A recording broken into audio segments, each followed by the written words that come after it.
Hey Hawks, Coach John here. Going to talk with you about balks. So we talked about this at the Zoom session on Thursday. I just want to review this with you. This year, because there's leadoffs, balks will be called. And now I imagine, don't be freaking out like scared that you're going to create a balk.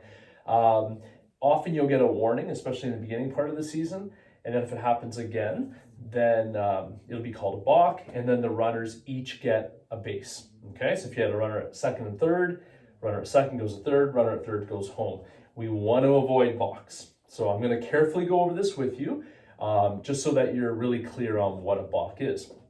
Now the reason why balks are called is that a long time ago, about 120 years ago or so, pitchers were doing things to deceive the runners. Okay, so they would change directions, they would do really sneaky things, and it was an unfair advantage to them. Oftentimes they got rundowns, or they would pick off the runner, but it wasn't really fair. It was kind of like cheating the runner in a sense.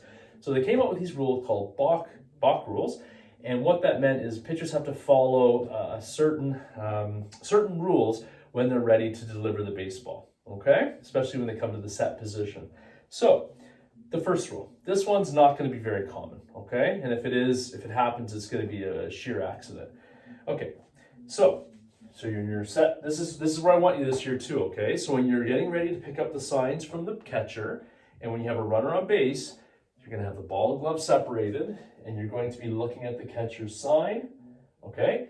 Then you can also take a look at first, second, whoever's out there, and then you're going to set, okay? Now, the first balk is if the ball gets dropped. If the ball's dropped while you're in the set position, then it's an automatic balk, okay? And the reason why is when it falls down, then that could make the runner start running.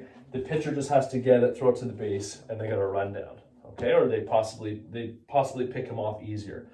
Okay, so again, that one probably won't happen very often. Next one, okay? So I'm looking for my sign. Yeah, okay, come up.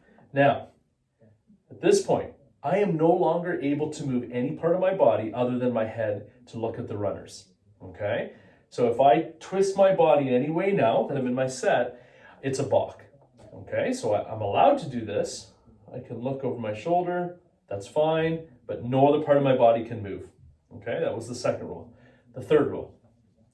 Okay, so for this one, okay, so I'm just gonna go through the full motion. I'm looking at the catcher, yeah. Okay, now watch this. And I go, and I just pitch. If you don't come to a full set, okay, so full set, just like a car would come to a stop sign, you have to stop.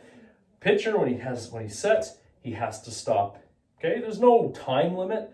It's just that there has to be a complete stop. This isn't an issue for us because I tell you to take a deep breath once you come to your set. So typically you're gonna do this, and that's great. Okay, so you just gotta come to a complete stop. The fourth one is the one that's the most commonly called, okay? And this rule is that you are not allowed to make any motion going towards home plate and then change direction, okay? So if you start your movement and you just suddenly stop and then you try to throw somebody out, that's a balk. You can't do that. If you're going towards home, you have to finish. You can't just stop in the middle, okay? So this will be helpful as well, especially if you're at first base and you're trying to steal, because the moment the foot comes up, okay, that front foot, they're committed. They're going to home plate. It means you're stealing, okay? All right, so now let's move on to the pickoffs. That'll be the next video.